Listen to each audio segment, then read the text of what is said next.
आप सुन रहे हैं अमर उजाला आवाज। नीति कथाएं, दो प्रेमी और हंस। द्रौपदी और पांडवों के वनवास के समय अर्जुन तप करने के लिए इंद्रकील पर्वत पर चले गए। भगवान शिव और लोकपालों से दिव्यास्त्र पाकर अर्जुन इंद्र के साथ स्वर्ग चले गए थे। कुछ समय तक अर्जुन स्वर्ग में ही रहे। इसी बीच पृथ्वी पर बृहदश्व ऋषि 4 पांडव भाइयों और द्रौपदी से मिलने आए। युधिष्ठिर ने उनसे कहा कि वो नितांत दुखी हैं और फिर उनसे पूछा कि क्या वो किसी ऐसे अभागे राजा को जानते हैं। बृहदश्व ऋषि ने कहा, राजा नल को भी युधिष्ठिर की भांति वनवास का दुख मिला था और वो भी वैसे पराक्रमी भाइयों के बिना जैसे युधिष्ठिर के साथ थे। युधिष्ठिर के अनुरोध पर बृहदश्व ने उन्हें विस्तार से नलोपाख्यान यानी राजा नल की कथा सुनाई। उपाख्यान के प्रारंभ में उन्होंने बताया कैसे एक हंस ने नल और दमयंती को मिलाया था। नल नाम के एक बलवान राजा हुआ करते थे। वो वीरसेन के बेटे थे। उनमें सभी मनचाहे गुण थे। वो सुंदर सडौल थे और घोड़ों के अच्छे जानकार थे। इंद्र के जैसे वो सब राजाओं के सिरमौर थे। सबसे ऊपर तेज में वो सूरज के जैसे थे। निषद देश के महान राजा नल ब्राह्मणों का आदर करने वाले, वेदों के जानकार, शूरवीर, जुए के पासों के प्रेमी, स्वभाव से सच बोलने वाले और एक अक्षौहिणी सेना के स्वामी थे। अच्छी अच्छी स्त्रियां नल को चाहती थी। वो उदार थे और उनकी इंद्रियां उनके बस में थी। वो अपनी प्रजा के रखवाले थे तथा धनुष बाण चलाने वालों में श्रेष्ठ थे। वो साक्षात स्वयं राजा मनु जैसे थे। ऐसे ही विदर्भ देश में भीम नाम के राजा थे। उनका पराक्रम डराने वाला था। वो शूरवीर थे और उनमें सभी गुण थे। वो संतान चाहते हुए भी निसंतान थे। इस बात पर बहुत ध्यान देते हुए उन्होंने संतान के लिए परम प्रयास किए। तब एक दिन ब्रह्मऋषि दमन उनके पास आए। धर्म के जानकार और संतान चाहने वाले भीम ने अपनी पटरानी के साथ आदर सत्कार से उन अत्यधिक दमकीले ऋषि को संतुष्ट किया। दमन ने उन पर प्रसन्न होकर उनकी पत्नी सहित उनको दमयंती नाम की कन्या रत्न और दम, दांत और दमन नाम के 3 उदार महान यशस्वी बेटे होने का वर दिया। वो चारों तेज और शक्ति से संपन्न थे। तीनों बेटे सभी गुणों से युक्त, भयंकर शूरवीर और भयानक पराक्रमी थे।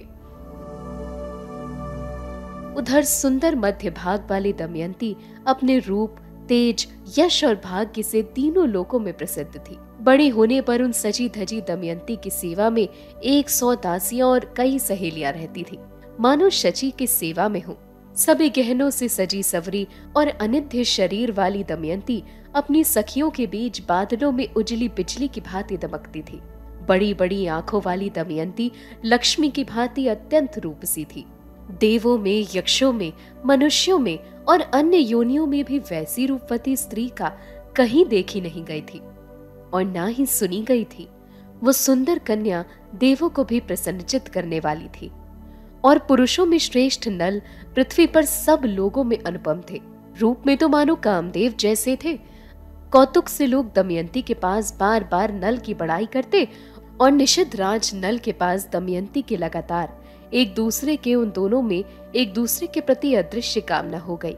हृदय में काम बढ़ने लगा। एक दिन नल उस काम भाव को हृदय में रख ना सके। ये अंतःपुर के पास के एक उपवन में जाकर अकेले बैठे थे। तभी उन्होंने उस उपवन में सोने के वलों वाले हंस को विचरते हुए देखा। उनमें से एक को राजा ने पकड़ लिया।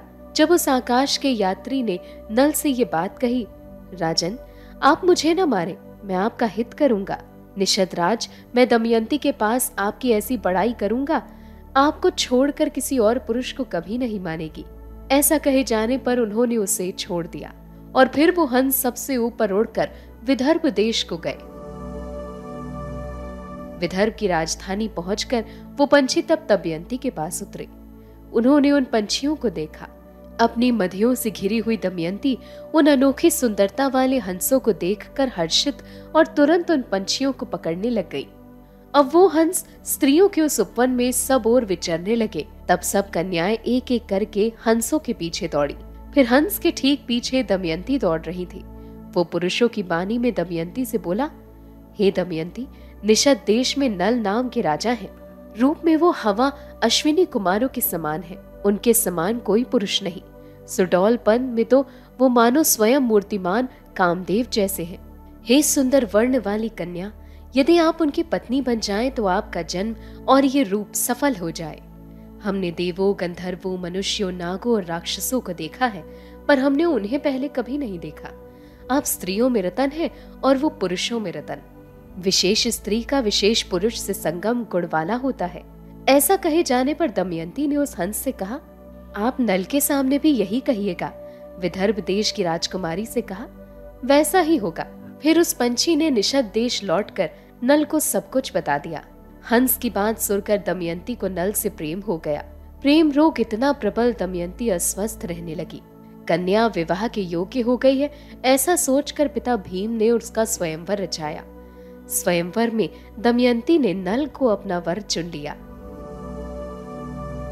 इस कहानी से हमें यह शिक्षा मिलती है कि नल ने हंस को न मार कर उसका भला किया, और इसके उलट हंस ने नल को दमयंती के बारे में बताया। पंचतंत्र में कहा गया है कि मनुष्यों को धर्म करना चाहिए, साथ ही उपकार से बड़ा पुण्य कोई भी नहीं। दूसरों को पीड़ा देने से पाप होता है।